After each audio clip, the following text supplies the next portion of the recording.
Hello YouTubers, Alaska Prepper here. Well, as everyone in the world right now is taking a look at the coronavirus, I thought I'd look around and see what's going on that no one is talking about. And I found this article here just a few days ago. I think this article is only a day or two old. And it reads, "Destructive plague of billions, not millions, but with a B, billions of locusts are ravaging farmland in East Africa and could grow 500 times bigger." Oxfam warns, as it's revealed, one swarm is big enough to cover all of London. And it says here, the swarms of locusts are the worst outbreak Kenya has seen in some 70 years. A small swarm can get through enough food for 35,000 people in just one day. 25.5 million people in the region are suffering from hunger and malnutrition. So the reason I think that this article is pretty important is because where is Africa going to get its food if these locusts decimate their crops? Right? Africa is already importing 1/3 of its grains. It used to be that Africa was an exporter of grains, and a few years ago they turned into an importer of grains, importing 1/3 of what they consume every year. And now with these locusts decimating their crops, where are they going to get their food from? Well, they're going to get it from another country, if they can get it. And why does that matter to us? The reason why it matters to us is because they are going to put more pressure on the market, and that pressure on the market is going to make the price of food go up, even more so than what it has already gone up. So let's go ahead and read this article. It says here, the worst outbreak of desert locusts in Kenya in 70 years could grow 500 times bigger by June and invade even more countries unless it is immediately brought under control. Swarms of billions of locusts have been sweeping across Ethiopia, Kenya, and Somalia, and could invade Uganda and South Sudan.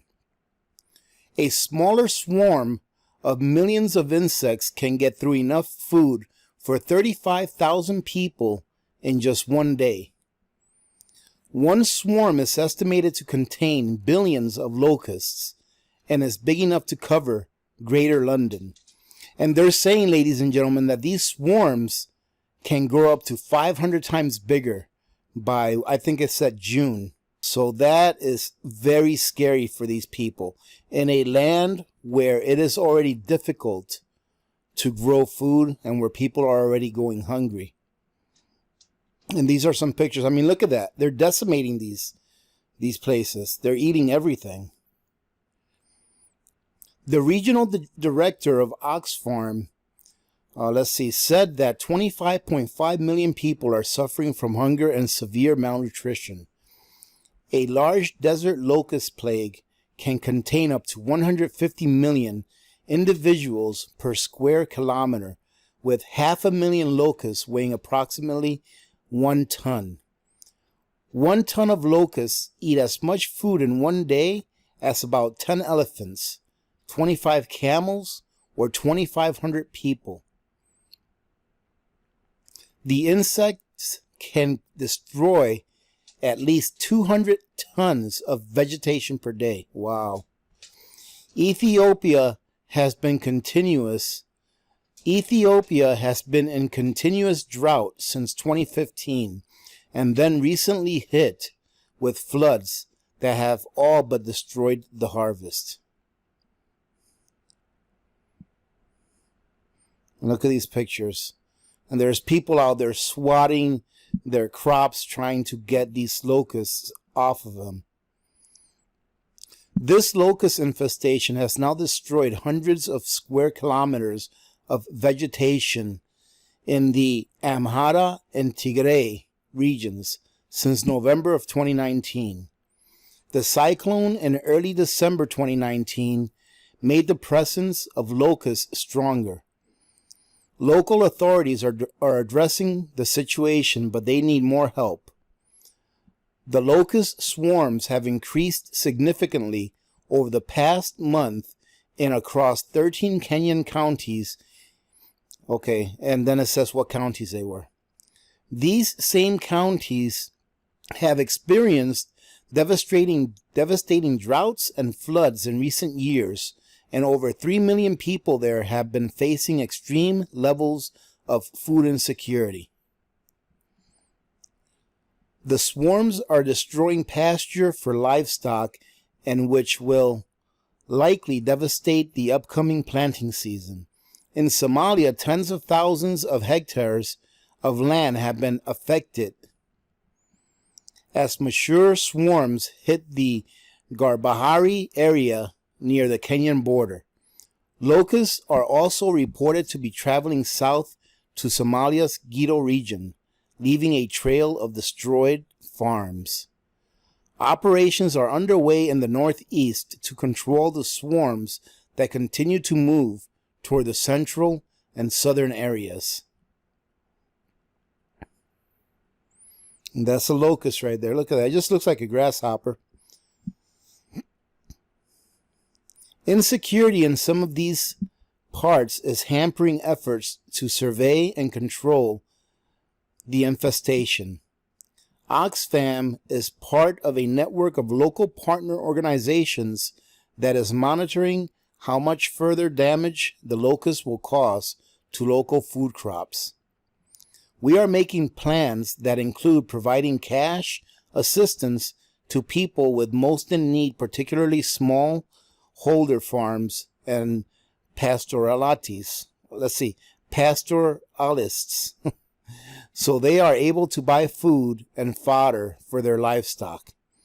The UN and Agriculture Organization estimate that Ethiopia, Kenya, and Somalia need $70 million between them to tackle the plague.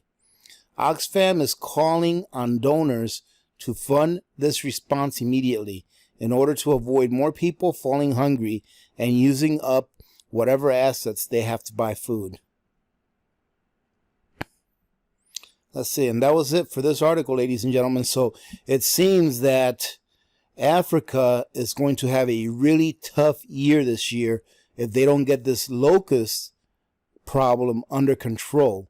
There was a major plague of the African migratory locust from 1891 to 1903, followed by one that lasted from 1928 to 1941.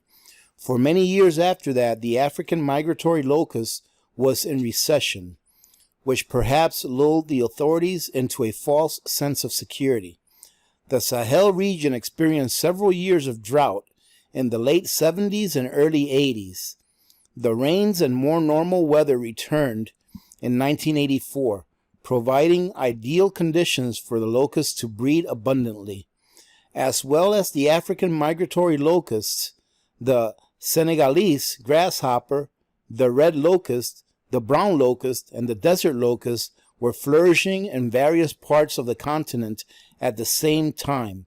The Desert Locust Control Organization of East Africa remained an effective body, but elsewhere little monitoring was done, with civil wars in Chad and the Central African Republic. And now, ladies and gentlemen, I just want you to take a look at this. You saw back here where I read all of the other times that this has happened, from 1891 to 1903, from 1928 to 1941. All right, from, let's see, where else?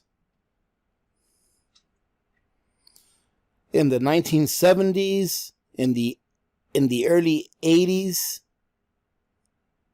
lasted till 1986.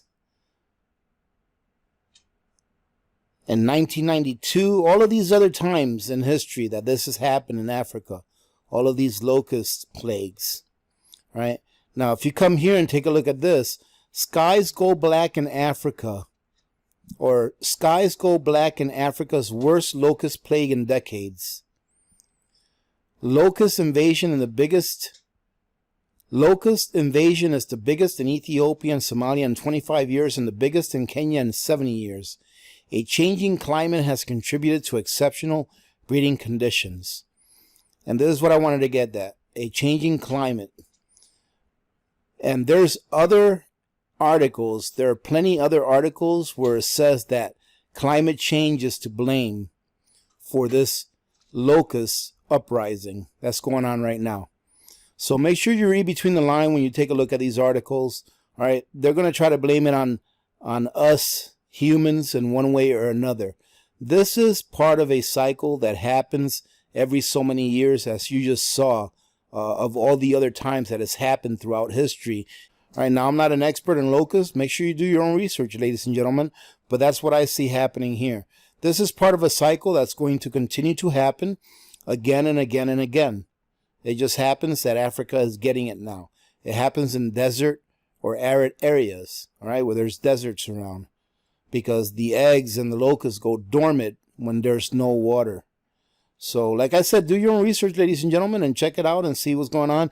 I think that this can have a major impact, again, on the cost of food, because if they don't get this problem under control, then they're going to have to get their food from somewhere else. And if there's more of a demand on food, what's going to happen is that the price that you and I pay at the store is going to go up. Not like it hasn't been going up already, but this is just another stressor that will add to it. All right, ladies and gentlemen, I'm going to go ahead and leave it at that. I hope you guys get something out of this. Do your own research. Leave some comments in the bottom if you find something else that I didn't cover here about this situation.